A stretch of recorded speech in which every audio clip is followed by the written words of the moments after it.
வணக்கம், welcome to Chitra முட்லிஸ் kitchen. இன்னைக்கு என்ன ரெசிபி பார்க்க போறோம் அப்படின்னு பார்த்தீங்கன்னா, பைனாப்பிள் ரசம் பண்ண போறோம். தக்காளியே சேர்க்காம பைனாப்பிள் ரசம் எப்படி பண்றதுன்னு பார்க்க போறோம். அதுக்கப்புறம் சவ் வந்து தேங்காய் போட்ட கறி பண்ண போறோம். அந்த சவ் தோல், அதுக்கப்புறம் புதினா, கொத்தமல்லி எல்லாம் சேர்த்து மிக்சடா ஒரு தொகையல் அரைக்க போறோம். ஸோ ஃபர்ஸ்ட் தொகையலுக்கு வறுத்துக்க வேண்டியதை பார்த்துருவோம். இந்த பக்கம் 2 கடாய் வச்சிருக்கேன். இந்த பக்கம் சவ் கறிக்கும், அந்த பக்கம் தொகையலுக்கும் வச்சிருக்கேன். இப்போ இது இன்னும் காயலை, இது காஞ்சிருது. ஸோ சவுக்கு ரெடி பண்ணிடலாம். கொஞ்சம் கடுகு, உளுத்தம்பருப்பு,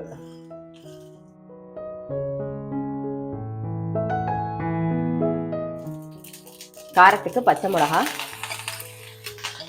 கொஞ்சம் கருவேப்பிலையும் சேர்த்துருக்கேன். கட் பண்ணி வச்சிருக்கிற சவ் சேர்த்துடலாம்.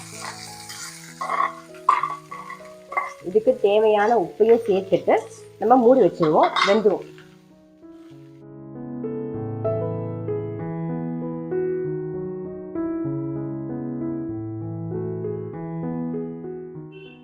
இந்த பக்கம் சவ் வேகட்டும். அதுக்குள்ள அந்த பக்கம் கடாயில எண்ணெய் விட்டுருந்தோம், அது நல்லா காஞ்சிட்டு நம்ம தொகையலுக்கு ஒரே ஒரு சின்ன பீஸ் பெருங்காயம் சேர்க்கிறேன். அப்புறம் உளுத்தம் பருப்பு, எப்பயும் சொல்ற மாதிரி நல்ல ஒரு கைப்பிடி உளுத்தம் பருப்பு வறுத்துக்கலாம். ஃபர்ஸ்ட்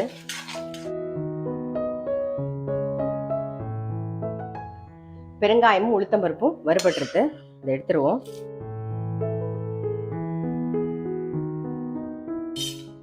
இதே கடாயிலேயே ஒரே ஒரு வரமிளகா, காரத்துக்கு ஒரு 3 பச்சை மிளகா, அப்புறம் சவ் தோல் ஒரு சின்ன கைப்பிடி கட் பண்ணி வச்சிருக்கேன், அதையும் சேர்த்துக்கிறேன்.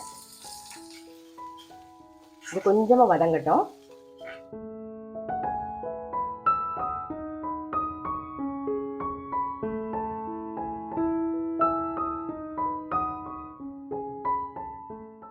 ஒரு கைப்பிடி புதினா, கொஞ்சம் கொத்தமல்லி, இதெல்லாம் சேர்த்து ஒரு வதக்கிக்கலாம்.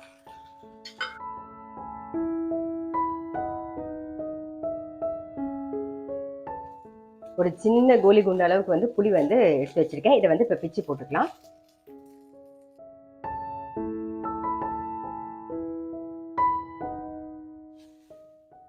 ஆஃப் பண்ணிட்டு இதுலயே இஞ்சி ஒரு அரை இன்ச்சுக்கு இஞ்சி, அப்புறம் தேவையான உப்பு, தேங்காய் ஒரு 3 டேபிள் ஸ்பூன் தேங்காய். இது ஆறினோடனே நம்ம அரைச்சி எடுத்துட்டு வந்துடலாம். நெக்ஸ்ட் பைனாப்பிள் ரசம் பண்ண போறோம். அதுக்கு புளி கரைச்சி வச்சிருக்கேன். பைனாப்பிள் ஒரு சின்ன டவரால கொஞ்சம் கட் பண்ணி வச்சிருக்கேன். அப்புறம் சும்மா மேலாக போடுறதுக்கு ஒரு 2 டேபிள் ஸ்பூன் பைனாப்பிள் கட் பண்ணி வச்சிருக்கேன். இப்போ என்ன பண்ண போறோம்னா, இந்த இதுல இருக்கு இல்லையா, இந்த பைனாப்பிள் ஒரே ஒரு டம்ளர் வெந்நீர் விடுறேன்.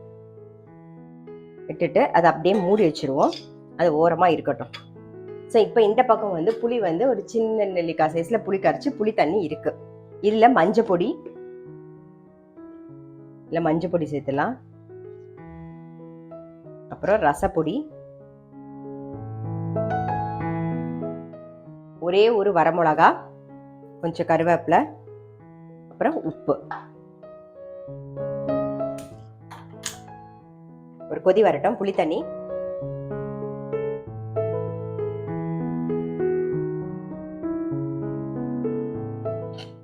தொகையில் தொகையலுக்கு வதக்கி வச்சதை எடுத்து அரைச்சி எடுத்துட்டு வந்துடலாம். நம்மளுடைய தொகையில் ரெடி ஆயிடுது. ஸோ எடுத்து வச்சிடலாம். இது நல்லா சாதத்துல நல்லெண்ணெய் விட்டு பிசைஞ்சு சாப்பிட்டீங்கன்னா ரொம்ப நல்லா இருக்கும். ரசத்தை பிசைஞ்சுட்டு இதை தொட்டுன்னு சாப்பிட்டாலும் நல்லா இருக்கும். சப்பாத்தி, இட்லி, தோசை, பிரெட் எல்லாத்துக்குமே சூப்பரா இருக்கும். புளி தண்ணி நல்லா கொதிச்செடுத்து ரசத்துக்கு இப்போ பருப்பு ஜலத்தை சேர்த்துடலாம். அப்படியே இதுல கொஞ்சம் கொத்தமல்லியும் போட்டுருவோம், கொஞ்சம் வெல்லம்.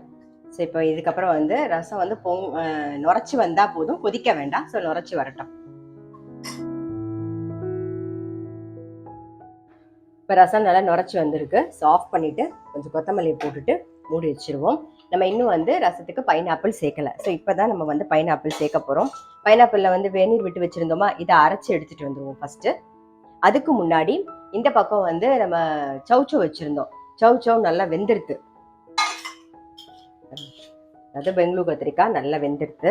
ஸோ இதுல தேங்காய், கொஞ்சம் பெருங்காய பொடி சேர்த்துடலாம். அவ்வளோதான். அவ்வளோதான், நல்லா மிக்ஸ் பண்ணிவிட்டு மூடி வச்சுருவோம். நம்மளுடைய சௌ கறியும் ரெடி ஆகிடுச்சு. பைனாப்பிள் அரைச்சி அதை ஜூஸ் எடுத்து வச்சாச்சு. இப்போ இந்த பக்கம் ரசத்தில் என்ன பண்ண போகிறோம்னா, இந்த பைனாப்பிள் ஜூஸ் அப்படியே விட்டுடலாம். இது கூடவே கட் பண்ணி வச்சிருக்கிற பைனாப்பிளையும் சேர்த்துடலாம். இது நல்லா வாயில் ஆக்கும்போது நல்லாயிருக்கும். அவ்வளோதான், நல்லா ஒரு மிக்ஸ் பண்ணிவிட்டு மூடி வச்சுருவோம். நம்மளுடைய பைனாப்பிள் ரசம் வந்து ரெடி.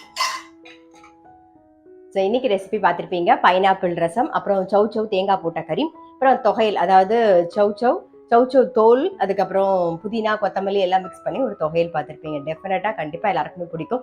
இந்த பைனாப்பிள் ரசம் நல்ல சுட சாதத்தில் நல்ல நெய்யும் விட்டு நல்லா ஓட பிசைஞ்சுட்டு அந்த தொகையிலையும் தொட்டுன்னு சாப்பிட்டீங்கன்னு வச்சுக்கோங்க, ரொம்ப டேஸ்ட்டாக இருக்கும். தொகையல் வந்து இட்லி, தோசை, சப்பாத்தி, அதுக்கப்புறம் வந்து பிரெட்டுக்கு தொட்டுக்கிறதுக்கும் நல்லாயிருக்கும், சாதத்துக்கு பிசைஞ்சுக்கிறதுக்கும் நல்லாயிருக்கும். ஸோ கண்டிப்பாக ட்ரை பண்ணி பாருங்கள். நான் அடுத்த வீடியோவில் சந்திக்கிறேன்.